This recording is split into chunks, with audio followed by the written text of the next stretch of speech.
السلام علیکم ورحمۃ اللہ وبرکاتہ۔ عزیز طلباء و طالبات، یہ آپ کا اردو کا پیریڈ ہے۔ تو کل ہم نے پڑھا تھا سر سید احمد خان کا سبق عورتوں کے حقوق، اور آج ہم پڑھنے جا رہے ہیں مولوی عبدالحق۔ تو دیکھتے ہیں، بابائے اردو مولوی عبدالحق اردو زبان کے ان شہدائیوں میں سے تھے جنہوں نے اپنی ساری زندگی اس زبان کی خدمت میں صرف کر دی۔ وہ قصبہ ہاپوڑ میں پیدا ہوئے۔ بچپن ہی سے پڑھنے کا بے حد شوق تھا۔ 1894 میں MAO کالج علی گڑھ سے BA کا امتحان پاس کرنے کے بعد پنجاب اور حیدرآباد میں مختلف عہدوں پر فائز رہے۔ عثمانیہ کالج اورنگ آباد میں بطور پرنسپل کام کیا۔ عثمانیہ یونیورسٹی میں شعبہ اردو کے صدر اور پروفیسر رہے۔ انجمن ترقی اردو کے سیکریٹری مقرر ہوئے اور زندگی بھر اس ادارے کی ترقی اور کامیابی کے لیے جی جان سے کوشش کرتے رہے۔ انجمن کی جانب سے مولوی عبدالحق کی ادارات میں ایک سہ-ماہی ادبی رسالہ اردو جاری ہوا، جس نے تحقیقی، علمی اور ادبی میدان میں نمایاں کامیابی حاصل کی۔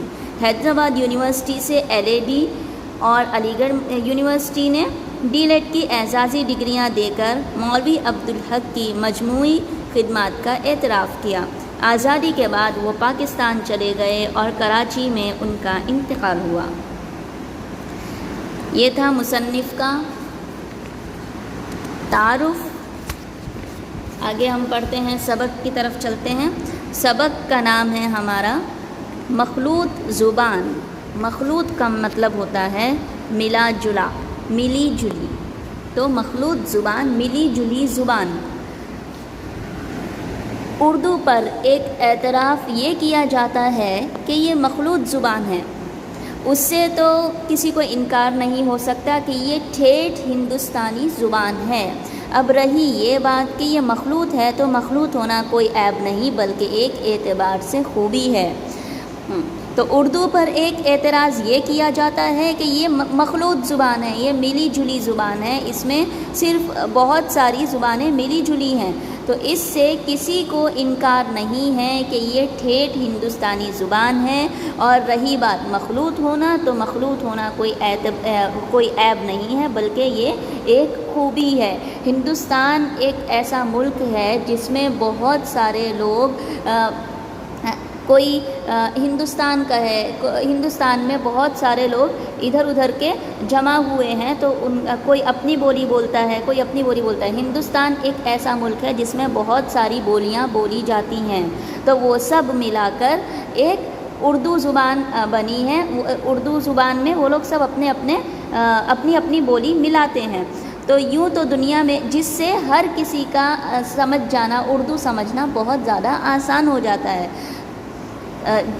یوں تو دنیا میں کوئی زبان خالص نہیں، ہر زبان نے کسی نہ کسی زمانے میں دوسری زبانوں سے کچھ نہ کچھ لفظ لیے ہیں، یہاں تک کہ جو زبانیں مقدس کہلاتی ہیں وہ بھی اچھوتی نہیں ہیں۔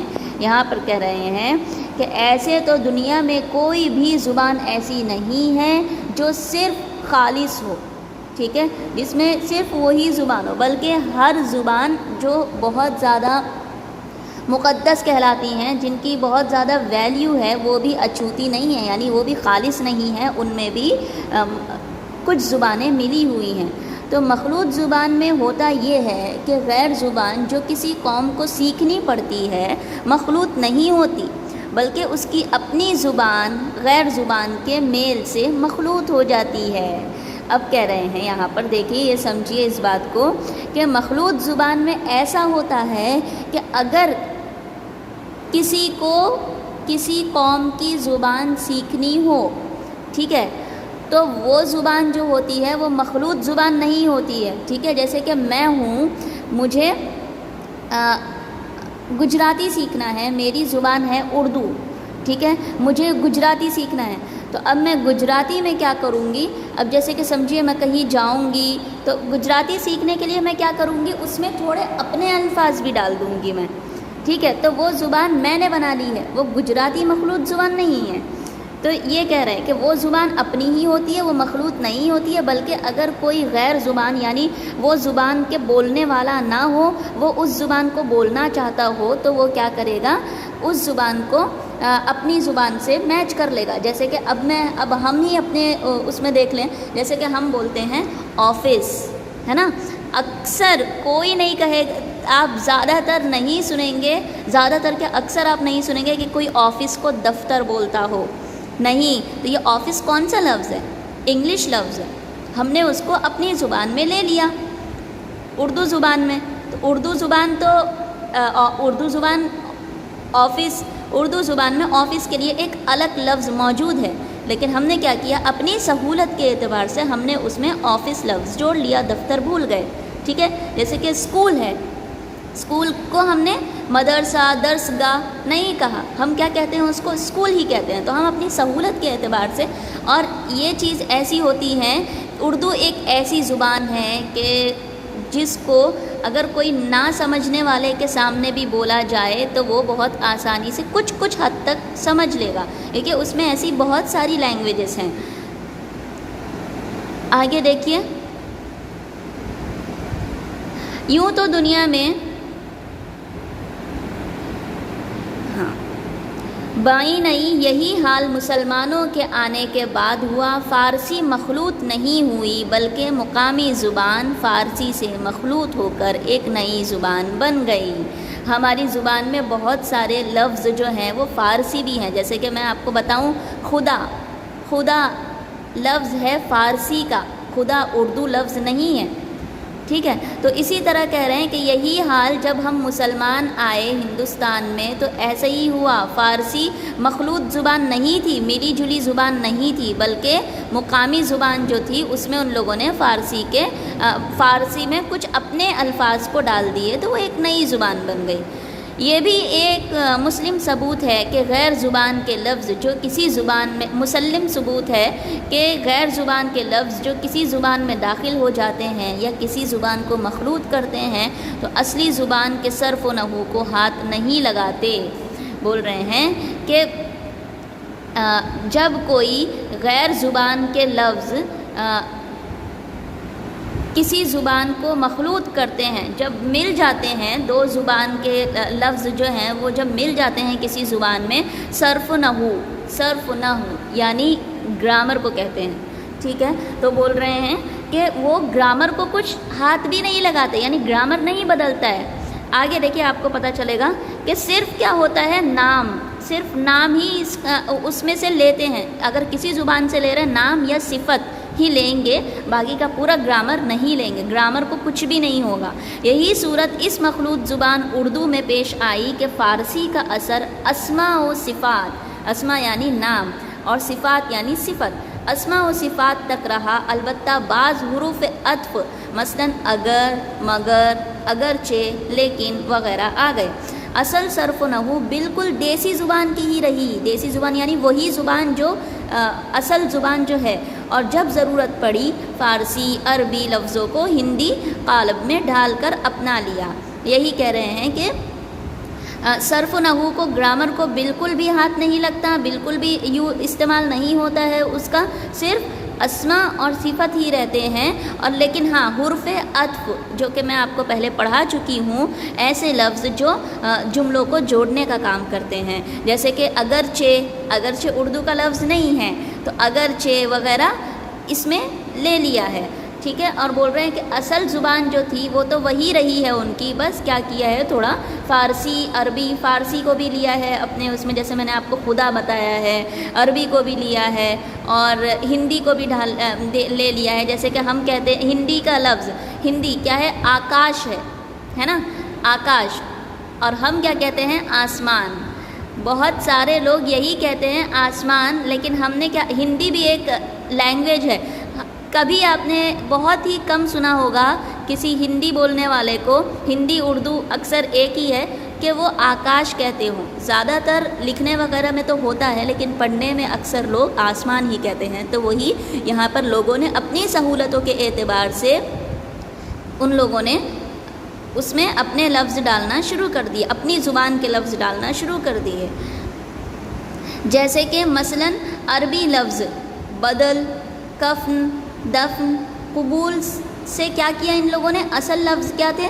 بدل، کفن، دفن، قبول سے کیا ہوا؟ انہوں نے بدل سے بدلنا، کفن سے کفنانا، دفن سے دفنانا، قبول سے قبولنا۔ تو اسی طرح فارسی سے بخشنا، فرمانا، نوازنا، داغنا وغیرہ انہوں نے بنا لیا، تو یہ سب اردو ہو گئے، فارسی عربی نہیں رہے۔ جیسے کہ کفن، بدن، دفن یہ سب عربی تھے، تو اس سے انہوں نے کیا کر لیا؟ دفنانا، کفنانا اور بدلنا اپنی اردو بنا لی ہے۔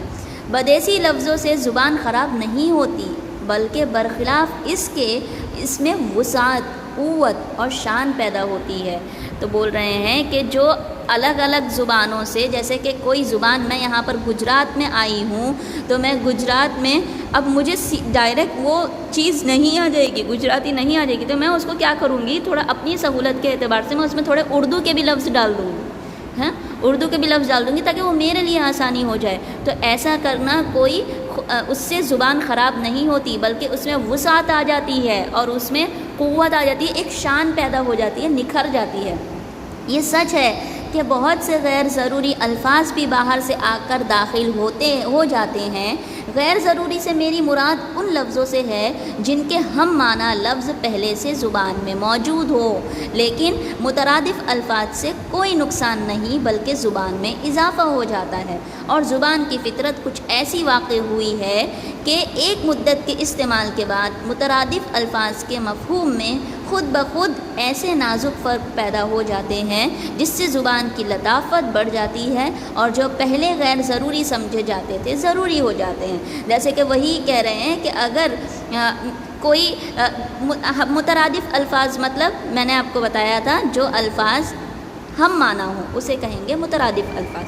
تو کہہ رہے ہیں کہ بہت سارے مترادف الفاظ ہوتے ہیں، جیسے کہ آکاش ہے، آسمان ہے، ایک جیسا ہے، تو آسمان بھی میں بول سکتی ہوں، آکاش بھی میں بول سکتی ہوں۔ تو وہی کہہ رہے ہیں کہ اس سے غیر ضروری الفاظ جو ہیں اس سے کوئی نقصان نہیں ہوتا، اردو میں نقصان کچھ بھی نہیں، کسی بھی زبان کو اگر کوئی مترادف الفاظ ہوں تو اس سے ان میں نقصان نہیں ہوتا ہے بلکہ زبان میں اضافہ ہو جاتا ہے، زبان میں اضافہ ہو جاتا ہے۔ اور پھر وہ لفظ کہاں استعمال ہوتے ہیں؟